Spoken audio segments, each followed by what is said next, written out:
Halo teman-teman, baru kelar live Mata Najwa. Saya mau bacain beberapa komentar yang masuk soal topik Mata Najwa malam ini, terjerat pinjaman online. Ternyata memang banyak sekali teman-teman di sana yang pernah mengalami hal yang sama. Apakah memang yang karena meminjam atau yang nggak minjem tapi cuma kena getahnya, ikut-ikutan diteror gitu. Karena apakah namanya sempat dijadikan penjamin atau bahkan tidak ada sama sekali, cuma karena datanya bocor. Jadi ada banyak sekali.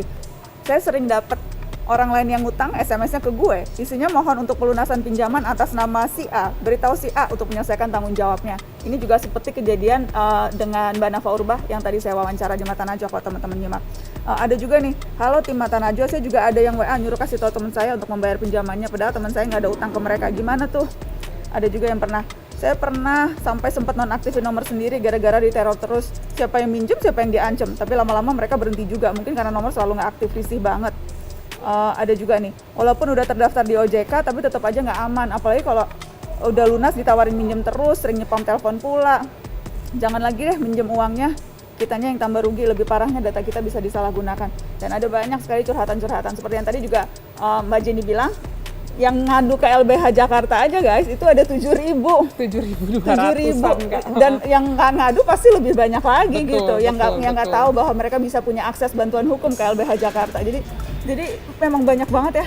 Banyak banget Kak, itu 7.200-an itu data terakhir ya Kak, itu belum diupdate dengan data terbaru. Dan jumlah pengaduan yang masuk ke LBH Jakarta tuh berkembang semakin tinggi ketika pandemi terjadi. Gitu, karena nggak ada solusi, orang banyak di PHK, lalu kemudian hadirlah pinjaman online yang bisa menolong kebutuhan sehari-hari, perusahaan nggak rekrut orang baru, ya udah akhirnya jatuh ke aplikasi pinjaman online. Itu kan juga jadi masalah baru lagi ya gitu. Oke, tadi tuh jadi di ending Mata Najwa teman-teman saya sempat bilang bahwa LBH Jakarta tuh sebetulnya udah bikin bantuan hukum self-help toolkit. Nah ini nih, aku mau nunjukin supaya teman-teman juga bisa download ini ya Mbak Jenny. Betul.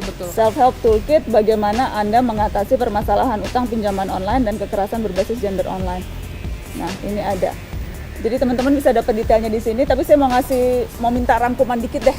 Tips-tips yang praktis kalau yang belum sempat download tapi nanti juga harus download. Jadi kalau kita jadi korban nih, betul Pak, diteror, itu baiknya gimana ya? Yang pertama dokumentasikan segala bentuk teror. Terornya kan bisa lewat telepon, lewat WhatsApp begitu ya, atau bahkan sampai datang ke rumah. Nah itu dokumentasikan. Kenapa penting untuk didokumentasikan? Di self-help toolkit ini dijelaskan sebenarnya, supaya kalau teman-teman mau melakukan pelaporan pidana, polisi itu selalu nanya buktinya mana. Walaupun beban pembuktian ada di kepolisian, tapi buktinya mana? Gitu. Nah, bukti-bukti itu bisa jadi bukti-bukti awal teman-teman ketika lapor ke kepolisian. Jadi ke WA-WA-nya itu semuanya di screenshot ya, WA-WA ancaman dengan kata-kata kasar itu aku tahu sebagian kasar banget itu di screenshot untuk jadi bukti. Kalau telepon juga direkam, kalau datang juga direkam. Difoto, direkam, kalau perlu sampai kepada kontak si debt kolektornya di screenshot. Gitu, itu bisa jadi bukti gitu ya. Itu tapi perlu kita balas nggak? Kalau di telepon, di WA dibalas nggak? Atau nggak usah diangkat sama sekali? Di blok gitu? Persoalannya teman-teman pasti tahu, selama ini kalau direspon, dijawab, ada solusinya nggak? Nggak ada. Gitu. Prakteknya adalah teman-teman respon itu cuma nambah stres, solusi nggak ada. Gitu. Jadi baiknya jangan digubris sama sekali? Nggak usah digubris, teman-teman langsung aja mengajukan restrukturisasi dan rescheduling Kak.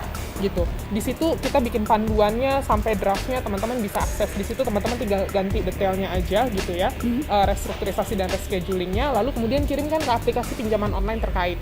Datang langsung, minta tanda terima, atau kirimkan dengan mekanisme pengiriman tertracking gitu ya. Oke, dan itu kalau memang kamu udah berhubungan dengan si peminjam pinjol ini, itu kamu kirimkan ke mereka. Biasanya itu apa responnya setelah dikirimkan? Nih gue udah masukin nih restrukturisasi dan rescheduling pinjaman online, biasanya responnya apa? Kalau respon debt collector biasanya mereka nggak nagih lagi, gitu. Karena si peminjam akan bilang atau konsumen akan bilang, saya sudah mengajukan restrukturisasi dan rescheduling, urusan saya sudah ke perusahaan, tidak lagi ke kamu. Jadi sudah tidak lagi ditagihkan biasanya, gitu. Dan biasanya juga kalau di restrukturisasi dan rescheduling itu kan ditembuskan ke LBH Jakarta dan ke OJK juga ditembuskan begitu. Jadi itu yang membuat debt collector tidak lagi menagih, gitu. Nah biasanya pun juga karena itu ditembuskan ke kita Kak, jadi setiap bulan sekali itu kita recap. Setelah kita recap, kita kirimkan lagi ke perusahaan aplikasi pinjaman online-nya, kita tembuskan lagi ke OJK. Gitu. Kalau yang nggak minjem tapi jadi korban seperti tadi tuh Nafa Urbah, atau banyak banget nih orang yang juga jadi korban di telepon-teleponin padahal nggak tahu apa-apa, itu gimana? Nah, dari situ sebenarnya kita bisa lihat ada dua kemungkinan, kebocoran data atau patut diduga datanya sengaja dibocorkan. Nah, kalau udah kayak begitu, lapor polisi, solusi yang bisa dilakukan gitu. Tapi sekali lagi juga perlu ada tekanan kuat sebenarnya ke aparat kepolisian kita. Nggak semua aparat kepolisian kita tuh punya perspektif yang clear soal itu. Jawabannya, oh ini perdata mbak, ini masalah perdata bukan urusan polisi. Itu banyak banget yang jawab kayak gitu.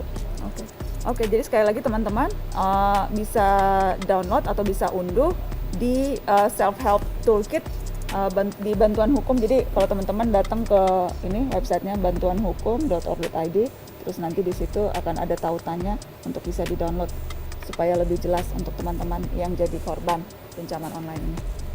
Thank you Mbak Jenny. Sama-sama Kak Nana, terima kasih banyak. Thank you teman-teman. Terima kasih teman-teman.